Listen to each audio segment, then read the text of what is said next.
दोस्तों one second welcome back to the cyber वाला YouTube channel और स्वागत है आपका आज के नए वीडियो में। तो आज की वीडियो में हम बात करने वाले हैं आरआरबी के एक और फॉर्म के बारे में, जो कि है आरआरबी टेक्नीशियन, जिसकी लास्ट डेट 27 जुलाई है। तो जिन्होंने इस फॉर्म को अभी तक नहीं फिल किया है वो इस वीडियो को एंड तक ज़रूर देखना, क्योंकि इस वीडियो में हम स्टेप बाय स्टेप सब कुछ डिस्कस करने वाले हैं। जैसे इसके एप्लीकेशन फ़ीस क्या है, इसकी एलिजिबिलिटी क्राइटेरिया क्या है, नंबर ऑफ़ पोस्ट कितने हैं और कौन कौन इसको अप्लाई कर सकता है। तो जो लोग इस फॉर्म को अप्लाई करना चाहते हैं वो इस वीडियो को ज़रूर देखिएगा, क्योंकि अगर आप फॉर्म भरने में कोई भी गलती करते हैं तो आपका फॉर्म रिजेक्ट कर दिया जाएगा। तो चलिए बिना देरी के वीडियो को स्टार्ट करते हैं। हमेशा की तरह डिस्क्रिप्शन बॉक्स में आपको इस फॉर्म का लिंक मिल जाएगा। जैसे ही आप उस लिंक पर क्लिक करेंगे आप इसके मेन वेबसाइट पर रिडायरेक्ट हो जाएंगे। लेकिन उससे पहले चलिए हम बात कर लेते हैं इस फॉर्म के डिटेल्स के बारे में। तो जैसा कि आपको वीडियो के स्टार्टिंग में मैंने बताया था, इसकी जो एप्लीकेशन डेट की जो फॉर्म थी वो 28 जून को स्टार्ट हो गई थी और इसकी जो लास्ट डेट है वो 28 जुलाई आपको देखने को मिलेगी। यानी हमारे पास अभी 5 दिन का टाइम बचा हुआ है इस फॉर्म को अप्लाई करने के लिए। अब बात कर लें इसकी एप्लीकेशन फ़ी की, तो अगर आप जनरल, ओबीसी या ईडब्ल्यूएस कैंडिडेट हैं तो आपको 500 रुपये पेमेंट करने पड़ेंगे। अगर आप एससी, एसटी या पीएच कैंडिडेट हैं तो आपको 250 रुपये, और फीमेल कैंडिडेट हैं तो भी 250 रुपये। अब ये देखिएगा, आप जहाँ फ़ी पेमेंट आप करेंगे वो जैसे ही आप पेपर 1 के लिए आप बैठेंगे आपका जो फ़ीस है वो पूरा रिफ़ंड हो जाएगा। लेकिन अगर आप जनरल, ओबीसी या ईडब्ल्यूएस हैं तो आपका 400 रुपये फ़ीस रिफ़ंड होगा, और अगर आप एससी, एसटी या पीएच कैंडिडेट हैं तो आपके 250 रुपये आपके वापस आ जाएंगे। अब बात कर लें इसकी एज लिमिट की, तो अगर आप 18 से 30 साल के बीच में हैं तो आप टेक्नीशियन ग्रेड 3 के लिए अप्लाई कर सकते हैं, और अगर आप 18 से 33 साल के बीच में हैं तो आप ग्रेड 1 के लिए अप्लाई कर सकते हैं।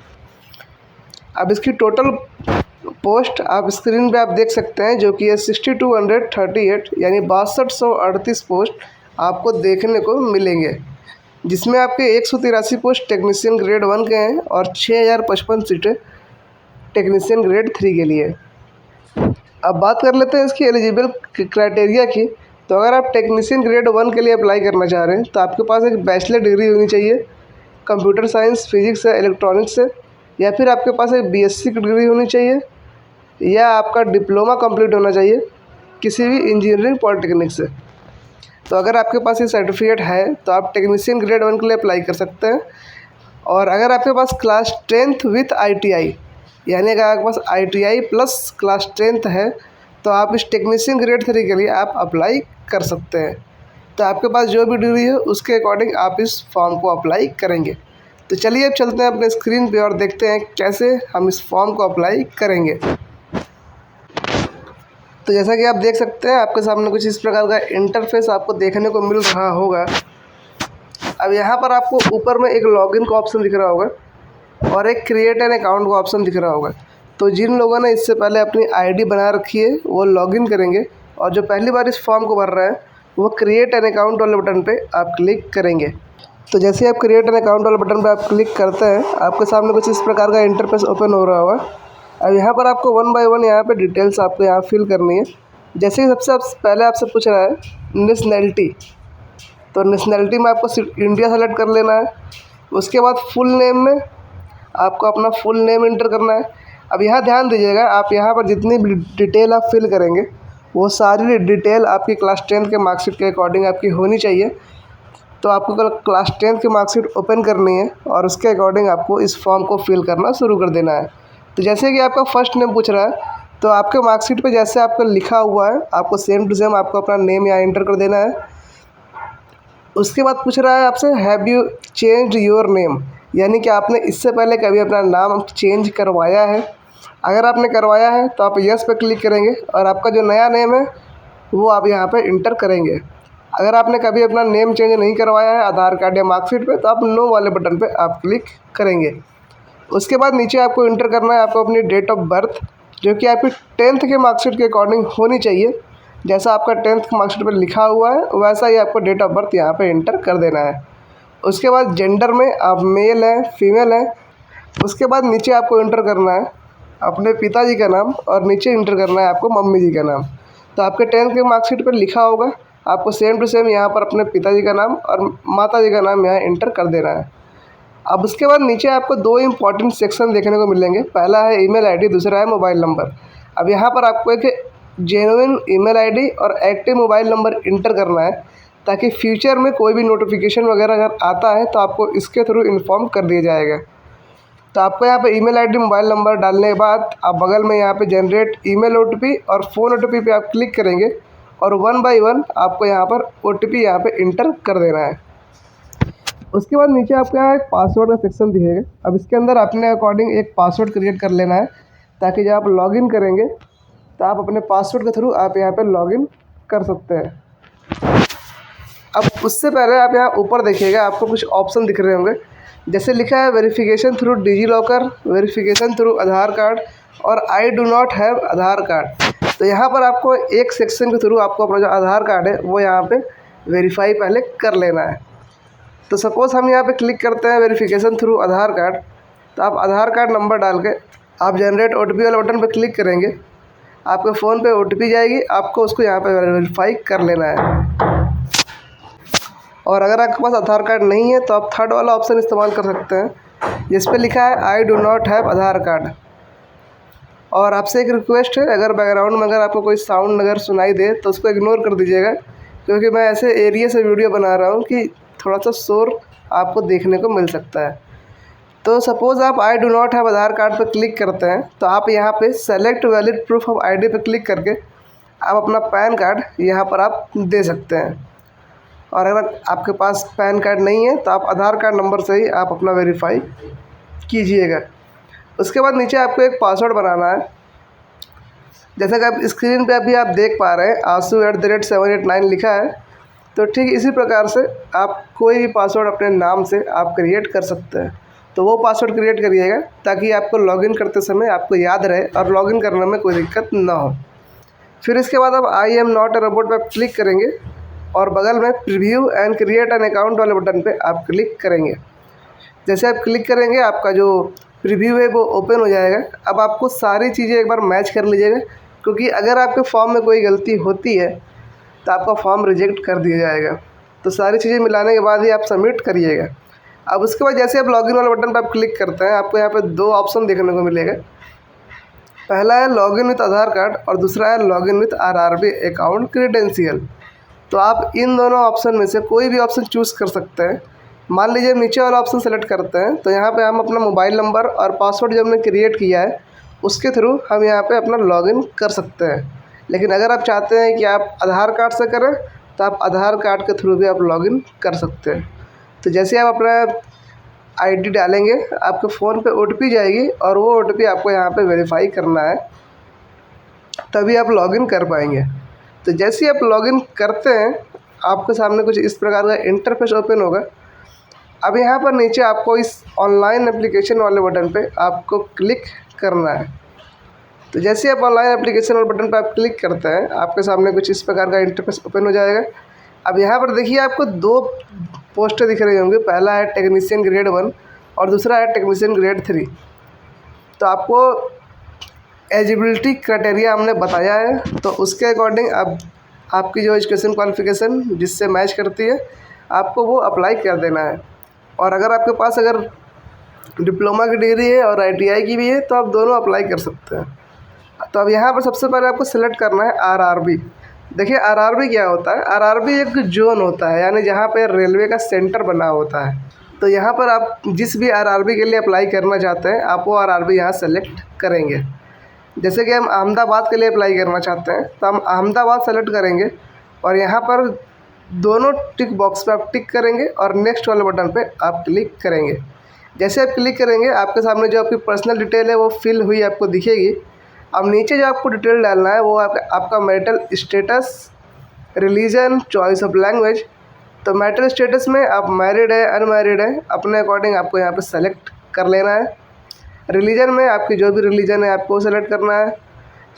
Choice of language of examination, यानी आप अपना जो पेपर है वो किस लैंग्वेज में देना चाहते हैं आप वो सिलेक्ट कर लीजिए। परमानेंट विजुअल मार्क में आपके बॉडी पे कोई मार्क वगैरह है तो आपको यहाँ पे इंटर कर देना है। अगर कुछ नहीं है तो आप यहाँ पर नॉट एप्लीकेबल भी आप इंटर कर सकते हैं। उसके बाद नीचे आपको एक सेक्शन दिखेगा कम्युनिटी डिटेल्स का। तो इसके अंदर आपको इंटर करनी है आपको अपनी कैटेगरी। तो आप जिस कैटेगरी से आप बिलोंग करते हैं आप वो कैटेगरी आप यहाँ पे सेलेक्ट करेंगे, चाहे आप SC ST जनरल OBC, आप जिस भी कैटेगरी से बिलोंग करते हैं आपको कैटेगरी यहाँ पे सेलेक्ट कर लेना है। तो जैसे आप कैटेगरी सेलेक्ट करते हैं, नीचे आपसे अगर OBC कैटेगरी से बिलोंग करते हैं तो नीचे आपसे पूछेगा कि आप क्रीमी लेयर से बिलोंग करते हैं कि नहीं। तो अगर आप क्रीमी लेयर से बिलोंग करते हैं तो आप क्रीमी लेयर सेलेक्ट करेंगे। नॉन क्रीमी से बिलोंग करते हैं तो नॉन क्रीमी लेयर आप सेलेक्ट करेंगे। नॉन क्रीमी लेयर का मतलब होता है कि आपका जो फैमिली इनकम है वो 8 लाख से नीचे है, और क्रीमी लेयर का मतलब होता है आपकी जो फैमिली इनकम है वो 8 लाख से ऊपर की है। तो अपने अकॉर्डिंग आपको यहाँ पे सेलेक्ट कर लेना है। फिर उसके बाद आप यहाँ पे अपने कास्ट का नेम इंटर करेंगे, बगल में आपको सर्टिफिकेट नंबर इंटर करना है, और इशूइंग अथॉरिटी और आपके जो सर्टिफिकेट है वो कब इशू हुआ था, आपको ये सारी डिटेल आपको इसमें इंटर कर देना है। तो ये सारी जो आपकी डिटेल है वो आपको आपके कास्ट सर्टिफिकेट पर देखने को मिल जाएगी। आप वहाँ से सारी डिटेल आप यहाँ पर इंटर कर सकते हैं। तो जैसे आप यहाँ पर ये सारी डिटेल आप इंटर करते हैं तो ठीक उसी प्रकार आप जिस भी कैटेगरी से बिलोंग करते हैं सारे कैटेगरी में आपको यही चीज़ आपको इंटर कर देना है। अब यहाँ पर एक चीज़ ध्यान दीजिएगा कि अगर आप SC कैटेगरी से बिलोंग करते हैं तो आपको यहाँ पे फ्री रेल ट्रैवल पास का आपको ऑप्शन दिया जाएगा। यानी अगर आप चाहते हैं कि आप अपना पेपर देने आप फ्री ट्रैवल पास से जाएं तो आप यहाँ पे यस सेलेक्ट कर सकते हैं, और उसके बाद आप यहाँ पे बगल में आपके पास का जो रेलवे स्टेशन है आप यहाँ पर इंटर कर सकते हैं।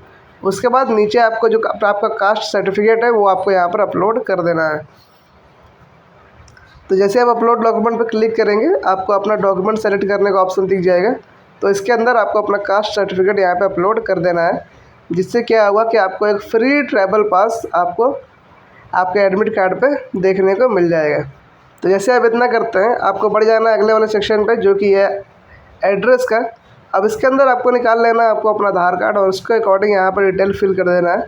जैसे कि आपका स्टेट का नाम, डिस्ट्रिक्ट, आपका एड्रेस क्या है, आपके शहर का नाम, पिन कोड, तो ये सारी चीज़ें आपको आधार कार्ड पे देखने को मिल जाएगी, वहाँ से आपको फिल कर देना है। और मान लीजिए अगर आपका परमानेंट एड्रेस और प्रेजेंट एड्रेस सेम है तो नीचे आप इस टिक बॉक्स पे क्लिक करेंगे जहाँ लिखा है tick if permanent address is same as present address. तो यहाँ आप क्लिक करके आप आगे बढ़ जाएंगे। जैसे आप आगे बढ़ेंगे अगला सेक्शन आपका खुलेगा अदर डिटेल्स का। अब यहाँ आपसे पूछ रहा है कि आप एक्स सर्विसमैन है। तो एक्स सर्विसमैन का मतलब होता है कि आपने इससे पहले कभी आर्मी में काम किया है, तो नहीं किया है तो आप नो सेलेक्ट करेंगे, किया होगा तो आप यस सेलेक्ट करेंगे और इसकी डिटेल यहाँ पे एंटर करेंगे। जैसे कि कौन सी डिफेंस सर्विस है आपकी, आपका रैंक क्या था, आपने कब ज्वाइनिंग की थी, ये सब चीज़ें आपको एंटर करनी पड़ जाएगी। उसके बाद नीचे आपसे पूछ रहा है कि आपके पास एक बेंच मार्क डिसेबिलिटी है, यानी अगर आपके पास बॉडी में कोई डिसेबिलिटी वगैरह है या डिसेबिलिटी कार्ड बना है तो आप यहाँ पे यस पे क्लिक करेंगे और यहाँ पे डिटेल आपको इंटर करना पड़ेगा। जैसे कि डिसेबिलिटी कैटेगरी क्या है, सब कैटेगरी क्या है, डिसेबिलिटी कितने परसेंटेज की है, सर्टिफिकेट नंबर, UTID नंबर, तो ये सारी चीज़ें आपको इसमें इंटर करनी पड़ेगी। और बाकी अगर आप नॉर्मल हैं तो आपको नो पे क्लिक करना है। उसके बाद नीचे आपसे पूछ रहा है are you eligible to avail fee concession under EBC, तो इसमें आपको नो कर देना है। इसका मतलब होता है इकोनॉमिकली बैकवर्ड क्लास, तो इससे हमारा कोई मतलब नहीं है। तो आप नो, इस पर आप नो सेलेक्ट आप करके आगे बढ़ जाइएगा। फिर आपसे पूछ रहा है कि आप रेलवे के एम्प्लॉई हैं। तो अगर आप रेलवे के एम्प्लॉई हैं और आप इस फॉर्म को भर रहे हैं तो आप यस पे क्लिक करके डिटेल आप इंटर करेंगे अपनी, अदरवाइज़ आप नो पे क्लिक करेंगे।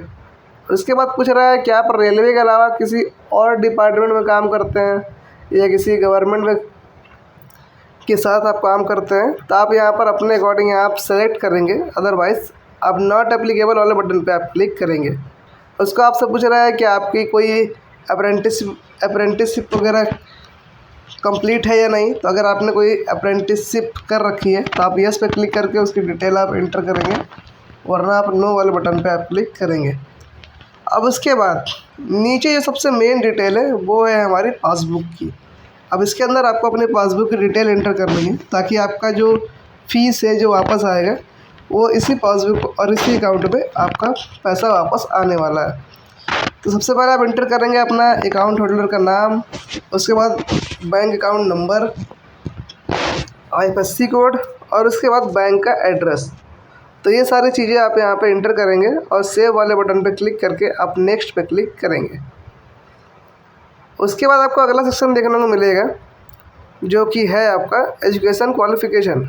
अब इसके अंदर आपको अपनी डिटेल इंटर करनी है क्लास 10th की और ITI की डिटेल, अगर आप टेक्नीशियन ग्रेड 3 के लिए अप्लाई करना चाह रहे हैं तो जैसे ही क्वालिफ़िकेशन पे आप क्लिक करेंगे आपको यहाँ पे आपको जो क्वालिफ़िकेशन ऐड करनी है आप वो सेलेक्ट करेंगे।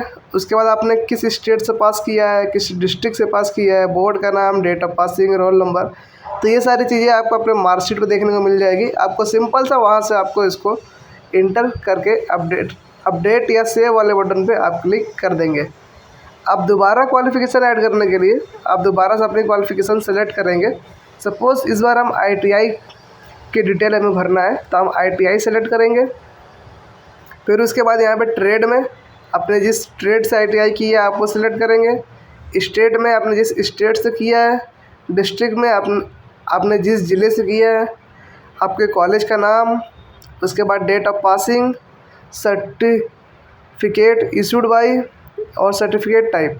तो ये सारी चीज़ें आपको अपने अकॉर्डिंग इंटर कर लेनी है जो कि आपके ITI के मार्कशीट पे आपको देखने को मिल जाएगी। और अगर आपको फॉर्म भरने में कोई भी दिक्कत होती है तो आप कमेंट बॉक्स में तुरंत पूछिए, वहाँ पर आपको हेल्प मिल जाएगी। तो जैसे आप एजुकेशन क्वालिफिकेशन आप ऐड करते हैं उसके बाद आप सेव वाले बटन पे आप क्लिक करेंगे और बढ़ जाएंगे अगले वाले सेक्शन पे। अब यहाँ पर आपको अपलोड करना है आपको फ़ोटो और साइन। तो फ़ोटो और साइन अपलोड करने के लिए आपको डिस्क्रिप्शन बॉक्स में एक और लिंक मिल जाएगी जो कि है इमेज रिसाइजर का। तो आप उसके थ्रू आप अपनी फ़ोटो और सिग्नेचर आप बना सकते हैं, वो भी कुछ मिनटों में। तो इस वीडियो में मैं आपको स्टेप बाय स्टेप आज सिखा देता हूँ कि कैसे आपको अपनी फ़ोटो और साइन आपको बनानी है। तो उससे पहले आप नीचे आप ये देखिए, आपका जो फ़ोटो अपलोड करने का जो सेक्शन है वो आपका लाइव हो गया है, यानी अब आपका नॉर्मल फ़ोटो यहाँ पे अपलोड नहीं हो रहा है। अब आपको जो अपलोड करना है, आपको एक लाइव इमेज यहाँ पे अपलोड करना है। तो उसके लिए आप यहाँ कैप्चर लाइव इमेज पे क्लिक करेंगे और आपके सामने कुछ इस प्रकार का इंटरफेस ओपन होगा। अब ये जो सर्कल बना हुआ है इसके अंदर आपका फेस आना चाहिए और जैसे ही ग्रीन शो करे आपको इस एक बार पलक झपकाना है और आपको इस फ़ोटो को अपलोड कर देना है। अब उसके बाद जो गेम है अपलोड करने का वो है सिग्नेचर का। तो सबसे पहले हम यहाँ बगल में पढ़ेंगे कि सिग्नेचर के लिए हमें चाहिए क्या क्या है। तो बगल में लिखा है आपको कि 30 से 49 KB के बीच में होना चाहिए, JPG फॉर्मेट में होना चाहिए और इसकी जो डायमेंशन है वो 50 mm × 20 mm होनी चाहिए। तो इसके लिए आप डिस्क्रिप्शन बॉक्स से आप लिंक ओपन करेंगे फ़ोटो रिसाइजर की। अभी इस प्रकार का आपको इंटरफेस दिखेगा। आप सेलेक्ट इमेज वाले बटन पर आप क्लिक करेंगे और अपनी सिग्नेचर आप अपलोड कर लेंगे। अब बगल में देखिए आपको लिखा है आउटपुट इमेज रिक्वायरमेंट। अब इसके अंदर आप विड्थ और हाइट जो कि उसमें दी गई थी उसके अकॉर्डिंग आप यहाँ पे विड्थ और हाइट इंटर करेंगे। जैसे कि हमारे सिग्नेचर की जो विड्थ और हाइट थी वो 140 और 60 थी, तो हम यहाँ पर इंटर करेंगे और इसको डाउनलोड यहाँ पे हम कर लेंगे। फिर इसके बाद डिस्क्रिप्शन बॉक्स में आपको एक और लिंक मिलेगी, वो है पाई इमेज टूल का। तो उसको आप ओपन करेंगे तो आपके सामने कुछ इस प्रकार का इंटरफेस ओपन होगा। अब यहाँ आपको सेलेक्ट इमेज पे क्लिक करना है और आपको उसी इमेज को दोबारा यहाँ पे अपलोड कर देना है। अब उसके बाद नीचे आपको KB का ऑप्शन दिख रहा है, तो इसके अंदर आपको जितनी KB की आपको आपकी फ़ाइल चाहिए आपको वो KB यहाँ पर आप डिफ़ाइन कर सकते हैं और एग्जैक्ट साइज में आपकी जो इमेज है वो बन के तैयार हो जाएगी। तो जैसे आप इंक्रीज साइज वाले बटन पर आप क्लिक करेंगे आपके सामने डाउनलोड करने को दे देगा। अब डाउनलोड करेंगे, आपका जो साइज़ है वो बन के तैयार हो चुका है। अब बारी है इसको अपलोड करने की, तो आप ब्राउज़ वाले बटन पर क्लिक करके आप इसको अपलोड कर सकते हैं। तो जैसे आप अपलोड करेंगे आप बढ़ जाएंगे आप अगले वाले सेक्शन पे। तो आपका अगला सेक्शन है वो है प्रेफरेंस एंड प्रीव्यू का। तो प्रेफरेंस में आपको एक ही पोस्ट देखने को मिलेगी जो कि स्टार्टिंग में भी हमने देख रखे थे। तो आपको प्लस पे क्लिक करेंगे, आपकी जो पोस्ट है सेलेक्ट हो जाएगी। अब नीचे आपको जितने भी टिक बॉक्स दिख रहे हैं आपको सारे टिक बॉक्स पे आपको 1 बाय 1 आपको क्लिक करना है और प्लेस वाले नेम पे आप इस फॉर्म को कहाँ से भर रहे हैं आप यहाँ पर उसका नेम डालेंगे और बगल में आपको सेव वाले बटन पर क्लिक करके आप प्रीव्यू वाले बटन पे आप क्लिक करेंगे। तो जैसे आप प्रीव्यू वाले बटन पर क्लिक करेंगे आपको सारी चीज़ें बढ़िया से आपको मैच कर लेनी है कि आपकी कोई भी डिटेल वगैरह आपकी मिस तो नहीं हुई है। अगर आपने कुछ भी गलत भरा है तो आप जाके उसको दोबारा से आप करेक्ट करिए और दोबारा से आप उस फॉर्म को सही भर के आप इसको सबमिट आप इसको करेंगे। तो जैसे आप इतना करेंगे उसके बाद आपका जो फॉर्म है वो आपका कंप्लीट हो जाएगा। तो अगर कोई पेमेंट वगैरह आती है तो आप उसमें पेमेंट करिएगा। आपका जो फॉर्म है वो पूरा कंप्लीट हो चुका है। तो आई होप आपको वीडियो अच्छे से समझ में आ गई होगी। और अगर आप फॉर्म भरने में कोई भी दिक्कत अगर होती है तो आप कमेंट बॉक्स में अपने डाउट पूछ सकते हैं, वहाँ पर आपको इसका सलूशन आपको मिल जाएगा। और अगर आप चाहते हैं कि आपको ऐसी ही वीडियो आपको स्टेप बाय स्टेप देखने को मिले तो आप इस चैनल को सब्सक्राइब कर सकते हैं और बेल आइकन को ऑन कर सकते हैं, ताकि जैसे ही ये कोई भी वीडियो इस चैनल पे अपलोड होगी तो सबसे पहले ये वीडियो आप तक पहुंच जाएगी। तब तक के लिए मिलते हैं नेक्स्ट वीडियो पे।